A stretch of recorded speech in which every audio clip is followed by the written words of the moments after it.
బంధాల్ని ఇస్తావు, బంధీల్ని చేస్తావు, సంసారమంటావు, ఉచ్చులు బిగిస్తావు, తలరాత రాస్తావు, కర్మ ఫలమంటావు, నిత్య పోరాటాల శిక్షలు విధిస్తావు. ఎటు చూడు కల్తీలు, ఎటు చూడు మోసాలు, బతుకు సమరంలోన ఎవరి స్వార్థం వారిదే. మంచి అన్నది నేడు భూతు పదమైనదయ్యా, ధర్మం అన్నది చూడు ఒంటరైపోయేనయ్యా.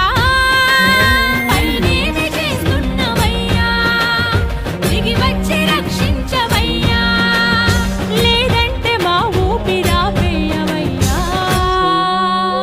కన్నీటితో మేము శరణంటే